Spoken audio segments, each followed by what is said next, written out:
Welcome to Awaken the Mind, Relax. the NLP and Hypnosis Guide, hosted by David Uhas. You need to understand. If you can't, you must. And if You're listening to Awaken the Mind, the NLP and Hypnosis Guide, a podcast that inspires the curious to the professional to discover meaningful content and pursue their passions.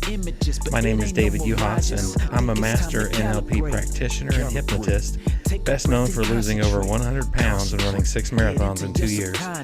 And I'm sitting down with hypnotists, NLP practitioners, and coaches to talk about their process, the lessons they've learned, and how to make an impact in the lives of others. Our guest today is from Guelph, Ontario, owner of Breakthrough with Eleni. She is a master practitioner in NLP, timeline therapy, and hypnosis. She does coaching and breakthrough sessions in person and around the world. She previously was a personal trainer and nutritionalist for many years. She works with women who are beyond ready to ditch body hate and step into a level of happiness, confidence, and clarity. She works with clients who have challenges with body image, self-love, and acceptance. Please welcome Eleni Kapetanios. Hi, how are you doing, Eleni? I'm great. How are you? I'm good, thank you. It is so good to see you again. Yeah, you too. It's funny, some of the previous people on the podcast, we've done training together, and my breakthrough board is here somewhere. I've lost my breakthrough board. Mine's in my bedroom. Oh, nice. Nice. On your website, I read something that I was wanting to share, and it would be an honor if you would read it for the audience so that they can get to know you. Sure. So imagine looking in the mirror and loving who you see. I help women love themselves now without years of struggle and therapy. I was a personal trainer for 15 years, and I gave into the pressure of how a trainer was supposed to look. I never felt like I looked good enough, was skinny enough, muscular enough. I was dieting constantly and working out excessively. Not because it felt good, but because I needed to be ripped. I never felt good enough. Even once I got married, I never understood what my husband saw in me. I felt fat, ugly, undeserving of his attraction to me. I felt so ugly that I couldn't go out, get dressed, or leave the house. I cried constantly and couldn't be intimate with my husband because I felt too gross. One day I was crying in front of the mirror and my 7-year-old son caught me. He asked me why I was crying. I told him I thought I looked ugly. He said, "Who told you that?" And I said, "No one, I tell myself that." He took my face in his hands and said, "But mommy, I think that you look perfect." At this point, I realized that it was all inside me. It didn't matter how much my husband and son loved me and thought I was beautiful. I didn't believe it about myself, and until I did, I couldn't be the wife and mom I needed to be. Even though I believed my problem was too big and I was too broken, I started working with a coach on my own breakthrough. I thought I was beyond help. And then one day, I was getting ready for bed and I realized that I hadn't thought about my body for the entire day. Usually I'd be looking in the mirror, pinching my fat and judging myself constantly. But this particular day, I hadn't even thought about it. At that moment, I felt free from my body. That transformation was everything. I stopped dieting and started listening to my body. Now I exercise because it feels good, not because I think I need to lose 10 pounds. I look in the mirror and think I look good. I never did that before, even at my smallest. I've started doing hobbies I love again, like painting classes and learning a new language. I can actually feel good about myself, and I can give so much more love to my family. I have everything to give now. That is beautiful. Thank you for reading that. Something I'm curious about, the body image, is that something that women are challenged with? I have 3 daughters and a son. Are women more challenged with that than men?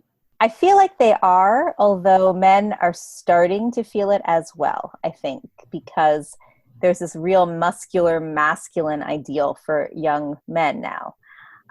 Like my son is 11 and, he's worried about having a belly and being fat and wanting to be tall and muscular, and he's obsessed with it all the time. And I'm like, you're going to have a belly, you're going to shoot up, it's fine, right? And so we're seeing that more with younger men now, but women definitely. I don't know any women who feel like they are attractive or look good. And with me, it was sort of always under the surface. And then I trained for a fitness competition when I was a personal trainer, and then it just exploded. So because then I had a team of people judging what I looked like, not just myself, right? Right.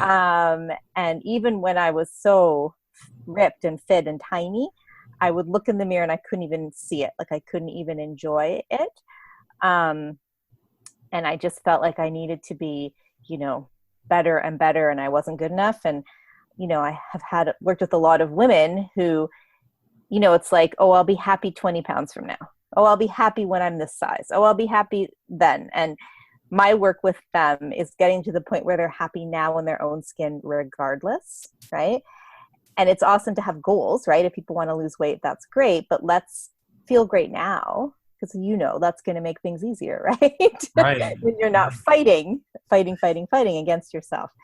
And so let's develop that sense of inner worthiness and inner beauty now, and then your goal is going to be easy and effortless because you're going to have gotten rid of all those negative patterns, right? Right. I will take pictures with my kids, and a lot of times they want to edit the pictures, or they'll say, delete those. And I'm like, you look beautiful. I've learned to be patient with that, continually giving them the message that you are so beautiful. There's so many people that love you just the way you are. Yeah. And it's that loving, like in my little story, it's loving myself how I was. And I just couldn't get there. And my son wasn't going to love me more if I lost 20 pounds. Right?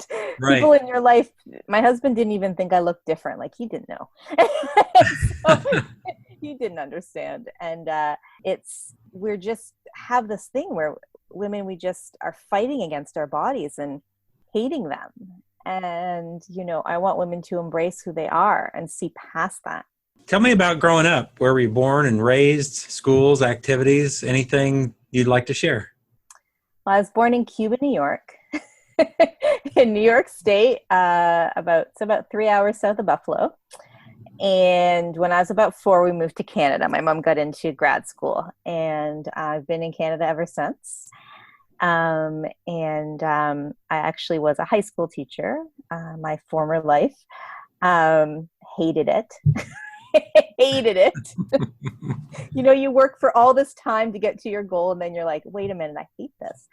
I'd always done fitness and taught fitness classes and things like that through university. So it was sort of natural progression for me to go into personal training.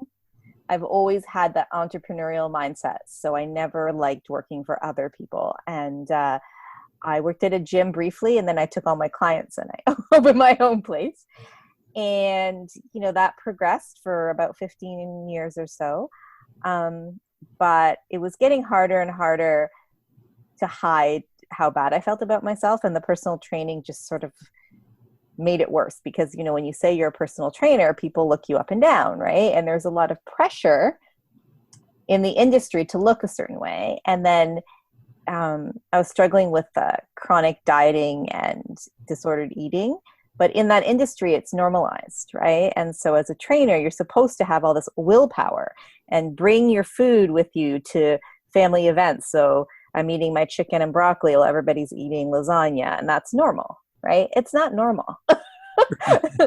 But it really normalizes that kind of behavior. And in the fitness industry, nobody talks about it. And I know a lot of women who've been through fitness shows and that whole circuit, and they really struggle because you put your body through so much, and eventually it's going to stop responding because you really mess up your metabolism with starving. I was starving myself and working out for about 3 to 4 hours a day. Oh, wow. For several months. And and I knew better, but I just wanted that body. That's all I cared about. And I got there and it wasn't what I wanted, right? It didn't fix anything. So then I discovered NLP and the breakthrough process for my struggles that were happening, because I felt like I didn't want anyone to see me. I was crying all the time, and I felt like I knew I needed something, but I didn't know what it was. And I didn't want to go to therapy and talk about my problems all the time. So I actually heard a woman speaking who's an NLP coach, and the fact that it's content free really appealed to me. And I started working with her, and the changes were so amazing. And I'm like, what is this stuff? I would come home from our sessions and I wouldn't even know what we'd done. You've probably had that experience, right? Like, I don't even remember what happened, but Was I I feel hypnotized? I don't even know. My husband would say, what did you do? And I'm like, I don't even know. I don't know. I felt like it would help my personal training clients as well, because the women who I saw often either couldn't reach their goals, they couldn't lose weight, or they got to their goals and were still unhappy, right? So I started to do the NLP coaching as well as the personal training. And then the personal training started to not do it for me at all anymore because of the amazing changes I was seeing in people. So after Nevada last summer, and we did Master Prac, I came back and I shut down my personal training business and started my coaching. That's my story in a nutshell. So you were a teacher. My son had the same story. That was his dream, to become a history teacher. And as soon as he got into student teaching, he's like, this is not what I thought it was. This is not what I wanted. And he's since gone back to school to study programming. And he seems really happy with that. The thing that I told him, it's like, hey, as long as you're happy, that's all that matters to me. Your happiness, whatever it is that you do, if you're happy with it. What were you teaching, just out of curiosity? English. English. Oh, my daughter's an English major right now. Nice. Apparently everyone hates English. I didn't know. I always loved it. I'm like, what? Everyone hates it? What? Interesting. What are some of your role models, whether, growing up or presently? I love to hear stories about people who've overcome adversity and, gone on to be successful. So I love biographies of successful entrepreneurs. I love people like Oprah, who I know that sounds cliche to say because everybody says that, but that's all right. I like Dr. Phil.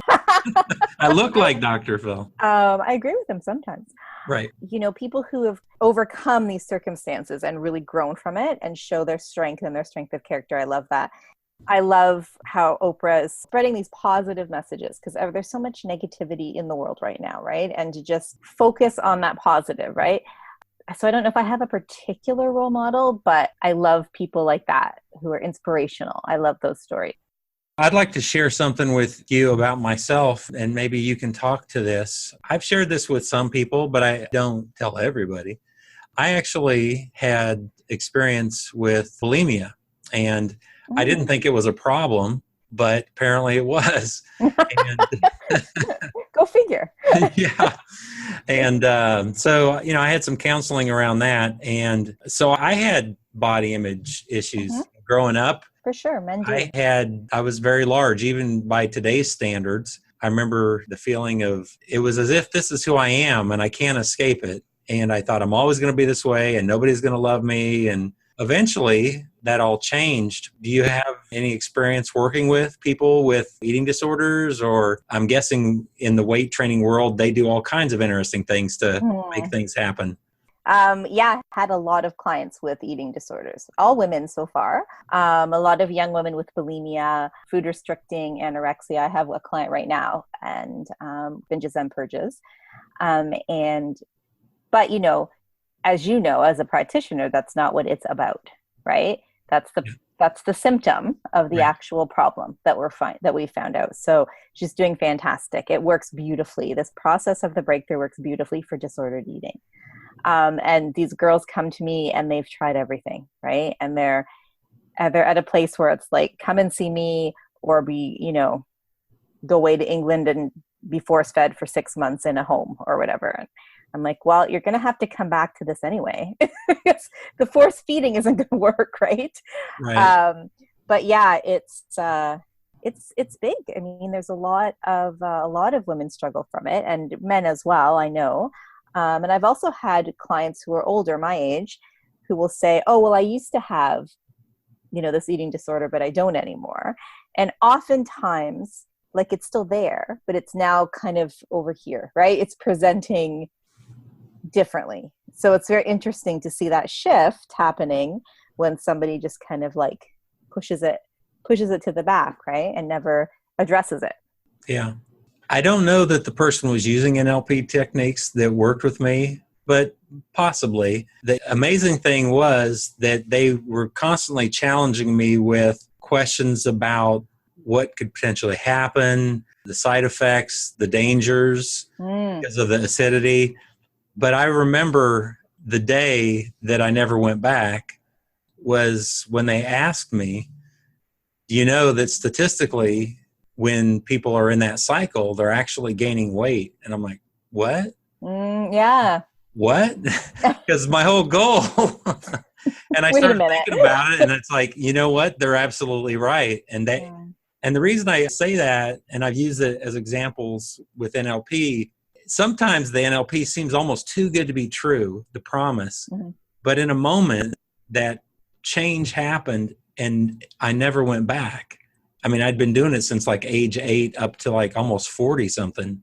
So yeah, it was a very interesting. Has to be a moment, right? It sure was. It sure was. Is there anything else about the nutrition and with the personal training? Because there must be some value with that. Well, it's great because I have a lot of women come to me for weight loss because they cannot lose weight. And so it's great because, we work through all the mental stuff, and then I can task them with workouts that I have already made on my computer. And I try to teach intuitive eating. So to listen to your unconscious mind, to know what your body needs. But it's a process, right? But I have the nutrition background so that I can work with them. And, sometimes it's a bit of trial and error, right? Some people respond better to certain types of foods and different macronutrients. And so I'm able to offer that as part of their breakthrough as well. So they don't have to now go to eventually they might want a trainer to work out with, or, so they don't do that part of it. But just to get people going, to give them that basis, then I find it's really useful. And also kind of what I've been through too, right? What are some tools or suggestions for somebody that's wanting to lose weight? And I don't know if even just saying losing weight's the right thing. I know it's important really to feel better about yourself. So what can you share about that? Somebody whose weight is stuck, or? Let's say they're not happy with the way they look, realistic or not. What would you do? Well, we figure out what the root problem really is, right? So what is that thing that's holding them back? So if somebody's holding on to weight and no matter what they do, it won't budge, generally, it's like a safety type of situation. It's not safe for them to lose weight. I had a client, and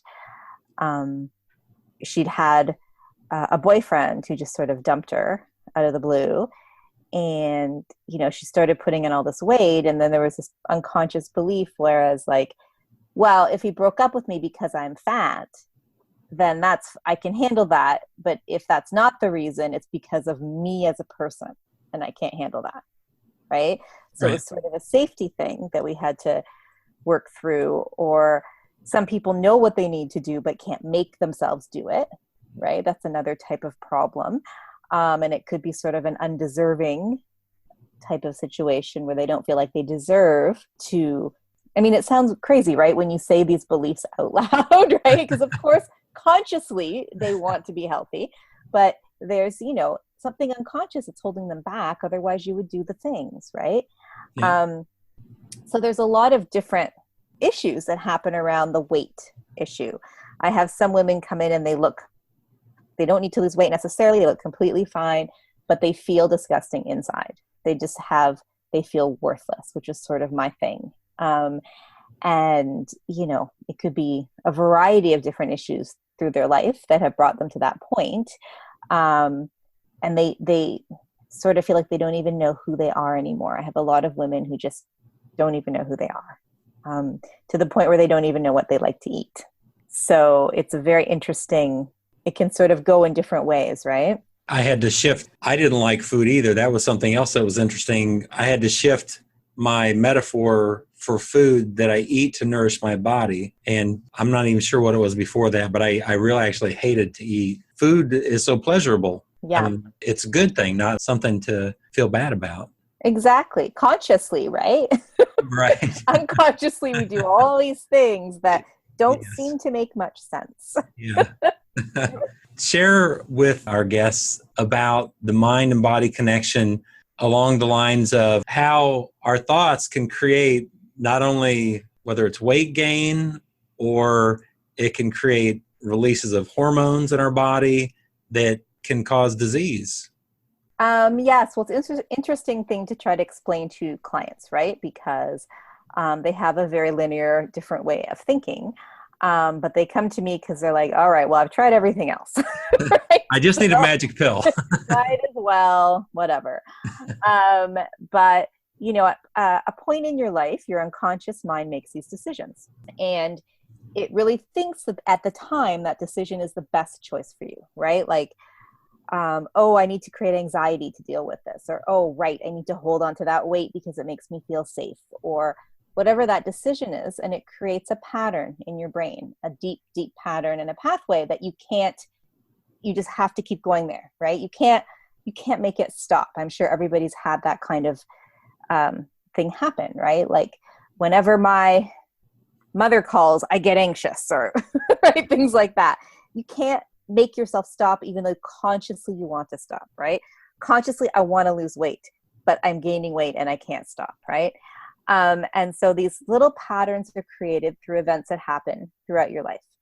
And so what I do with clients is we release those. So we release those emotions, those beliefs about yourself, and significant events in your life or trauma that you just can't separate yourself from anymore, that they're so charged, that it's keeping these patterns and these negative pathways going. So you actually can't lose weight because your mind won't let it happen. Does that make sense? Yeah.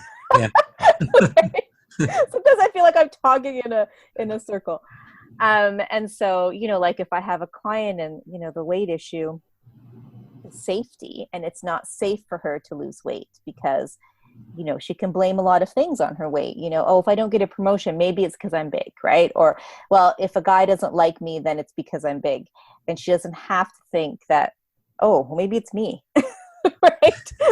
Or maybe I didn't get the job because I didn't do a good job on the interview or whatever, right? It allowed her to sort of not take that ownership in an unconscious way, not in a conscious way. So when we're able to release all those patterns and they're gone, then she can start to put those positive pathways together, right? Oh, it is safe to lose weight. Nothing bad's going to happen to me. Or I'm still going to be the same person. I have a lot of people who are afraid of who they're going to be without their problem because they've had it for so long and they don't know, well, if I'm not the girl who's 100 pounds overweight, who am I? If I'm not the girl with anxiety or depression, who am I? Right?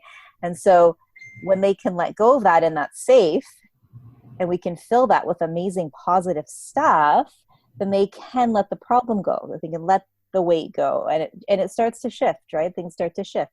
So it's a beautiful thing to see, but it all starts up here, as you know. That's right. Nice. How about technology? I'm like this technology nerd, and I've been doing this keto diet. And I am too. Oh, nice. The foods are so tasty. That's something that I'm enjoying. Previously, I used to eat raw oatmeal. I was too lazy to cook it, and I was running out the door. The old-fashioned crunchy kind, but I've really enjoyed slowing down. And I also find that, I'm really getting hungry as I'm preparing stuff. So that's been a joy. Mm-hmm. What can you share about the keto diet or anything else that you want to share about, or the apps? Because I think it's Carb Manager, and it makes it easy to track the macros. I remember a long time ago when I was in Tops, when I was a kid with my mom, that we would do the tracking of everything that we ate for a week. And it's like, man, that was a lot of work. Yeah. But now it's really, you can even scan things with your phone. So talk about, how can it make it easy for people? Well, it really depends. So I don't track anything because that's a trigger for me. So I can't feel like I'm on a diet. And, so I just eat, and I'm basically I'm not doing it for a weight loss thing. My blood sugar was a bit out of whack and I was getting faint and sort of sick. So I'm working with a naturopath and she suggested I try this way of eating. And I really like it. I feel great. I don't have those dips in blood sugar anymore. I'm very even. I just had blood work come back and it was all great. So I don't recommend it to every client. It really depends on the person, because some of my clients, like me, it triggers them to track their food, because then they start that cycle and that obsession happening, Gotcha. right? Yeah. If I have clients who are totally fine with it, some people like to track, then I will, like my Fitness Pal is a good one, and there's keto ones. So I just sort of have them check out a few free ones and see what works with their lifestyle the best. But it really does depend on the person. Are there any other type of nutrition plans? What other, when you're working with your clients, how far do you go into that with them? Well, it depends. So some people have a way of eating that they enjoy. So some people might like to do keto or Weight Watchers or whatever works for them. For my clients who, like me, were chronic dieters, and that's like a issue, I help them with intuitive eating. So it's basically just your body craves food for a reason, and your unconscious mind knows what you need, right? And because some people don't do well on keto, right? They don't like it and they don't respond well. And like I hear people getting rashes and their hair falling out, and I'm like, stop. Yeah, right. You're getting a message. It's not you.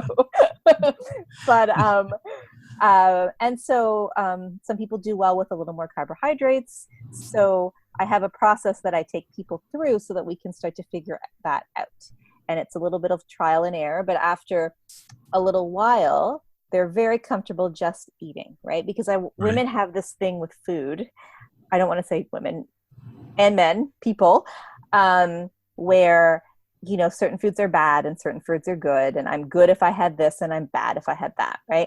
So I really want to get people to the point where it's just food.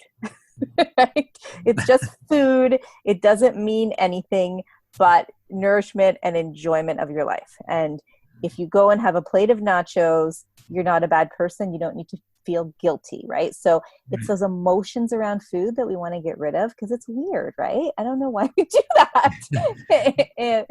and in other cultures, right, eating is such a pleasure. They don't get it. They don't get our weirdness with food in North America. Like when I'm in Greece, it's just not a thing, right? People are big or they're little or they're skinny or they're fat, and everybody just eats and it's fine. Like, so it's interesting. I let them lead, right? And the intuitive eating is a very interesting process for people who have that type of challenge. And it allows them to have some freedom and flexibility and to listen to their bodies, because so many women have been on diet after diet after diet after diet after diet. And, you know, I always say if a diet worked, you'd only have to do it once, right? And so we need to find that way of eating that works for us long-term and works for our body. So that's sort of how I tend to do work with people. How about exercise? What type of exercise is the right amount for someone? How do you know? Depends on their goals, and it depends on, you know, what kind of shape they're in or injuries. So I will always task everybody with exercising, but because it helps with everything, right? Anxious, depression, you know, all kinds of things. So, but if people specifically want weight loss, once the brain stuff is coming together and they're ready to get going on their workouts, you know, I make sure that they're doing hard enough workouts because people, I had a woman, she's like, well, I'm just going to be riding my bike to work. And I said, well, no, that's not enough, right? That you don't count that. That doesn't count. Because you need to challenge your physical body as well, right? So there's a lot of action that you need to take. If this is what you want and you're here, you need to do the steps, right? Right. So, yeah. So, and again, I want it to be enjoyable for them at the same time. So, we talk about what they like to do and try to figure out workouts around what they enjoy, right? Not everybody wants to do a boot camp. Not everybody is able to. So what else could be something awesome for you to do that would give you a great workout? And there's tons of options now, right? So, and I just have them, often they have to text me when they've done their workouts, right? Or they have to keep a log, and then I have a look at it to make sure that they're doing what they need to do to get to their goal. Because if they're not, then there's something that we need to figure out, right? There's something else going on. So, yeah, I mean, I'm just, I'm strict with the exercise portion, but you have to enjoy it or you won't do it, right? Right. I just started a yoga class. I've never taken a yoga class before, and well, I've got a lot to learn. Oh, it's really, I know. I do hot yoga, and there's a lot of things that I just can't do. And I look at people, I'm like, what? How are you even doing that? Yeah, I know. It's really cool though. What are some lower impact exercises that people can do? Some people who are, whether it's physically challenged or that think they can't do anything. Walking, hiking. I always have people start weight training.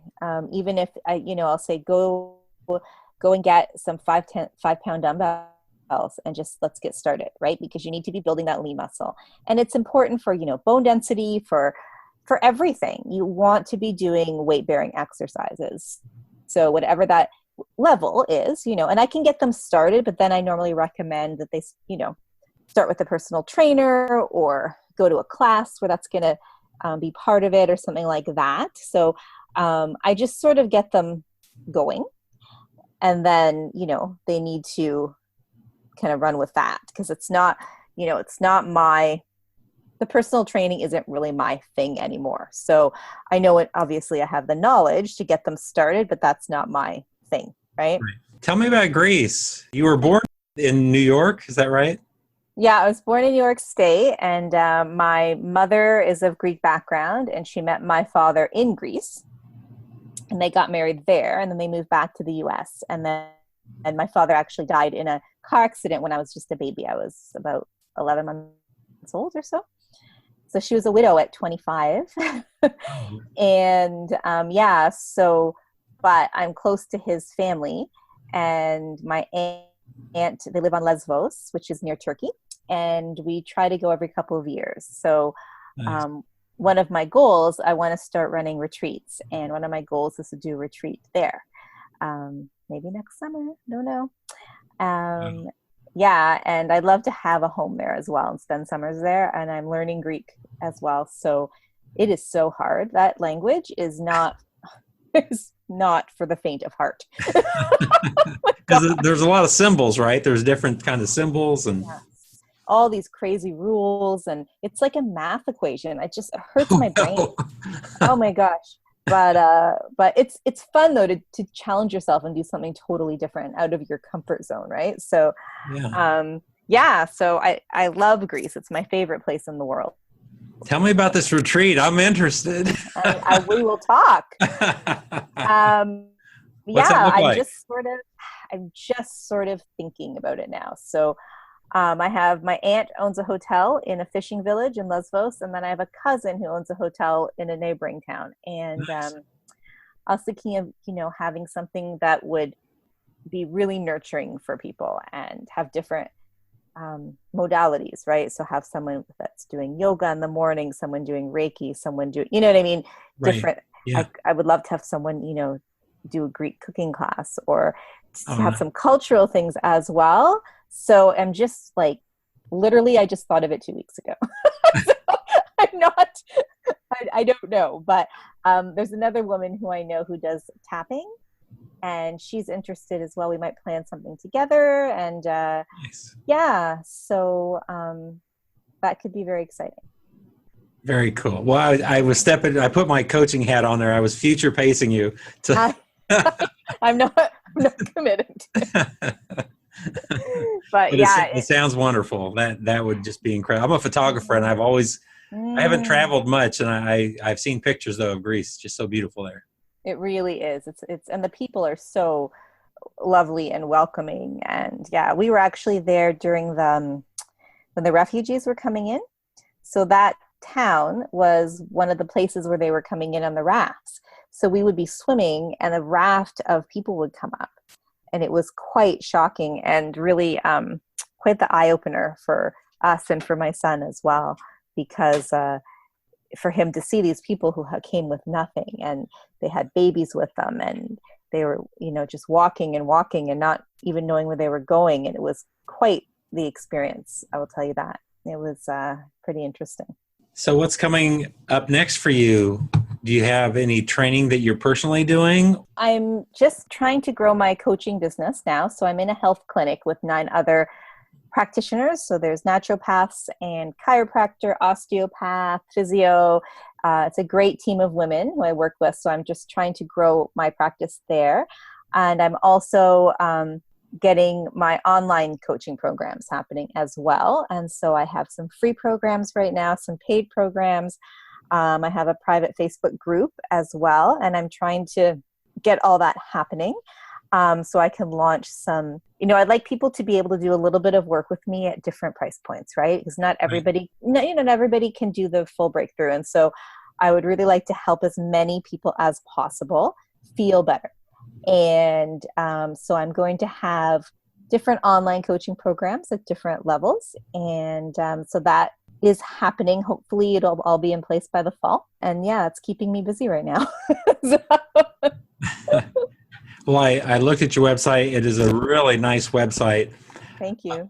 What type of training do you offer if somebody was to get a hold of you on your website? How does it work? Well, so normally they would book a consultation, and that's free. And we would chat and see what is the best fit for them, right? Maybe it's not even me. Maybe I'm not the best fit for them. It happens. We decide if an online program is going to be better for them, or if the one-on-one coaching of the full breakthrough is going to be better for them. Some people, they're not quite sure. They sort of want to check me out a little more, and I put them into my Facebook group because I have a lot of freebies and offers and things like that, and free courses and programs that they can sort of dip their toe in and, see, is this person for real? Is she really going to deliver the results that she says? And that's totally fine. And so I want to meet my clients where they're at. And we go from there after the free consult. How can our audience contact you? Your website is? My website is www.breakthroughwitheleni, eleni.com. On Facebook, I'm Breakthrough with Eleni. And my email is breakthroughwitheleni@gmail.com. So you can contact me in any of these ways, ELENI, because I spell my name. Hook you up with my freebies. I love having people in my Facebook group. I'm just starting to kind of figure out how that all works. And I'm like, I have to actually post things and engage with them. Okay. A learning, right? It's a learning curve. Right. I have a marketing professional who's working with me. She did my website. I can't take responsibility for it. And so she's helping me with a lot of these new programs and things that I'm doing, which is pretty cool. Reach out. If you have any questions, I'd love to chat. Well, thank you so much for being here. I appreciate your time today. Thank you. I really enjoyed getting to know you more and finding out about your passion about health and self-image and self-love. Thank you, Eleni, for being here today. Thank you. It was great to catch up. Bye. Thank you for joining us today with Awaken the Mind, hosted by David Juhas. Relax. Awaken the mind. You need to understand. If you can't, you must. And if you must, you can. Now that I got you, let me put you in a trance. Got you feeling hypnotic. Your mind, let me massage it. Your thoughts are getting quiet. Your stress subsiding. You starting to see images, but it ain't no mirages. Think it's time to calibrate. Take a breath and concentrate. Get into your subconscious. Time to feel the energy, the brain waves. Let's go deep into your memory. Beware of self. Let the worries melt. All you see is you and you don't see no one else. Auditory digital, talking to yourself. It might seem bizarre, a feeling you never felt. This is your time to shine. Awaken the mind, the NLP and hypnosis guide. Yeah.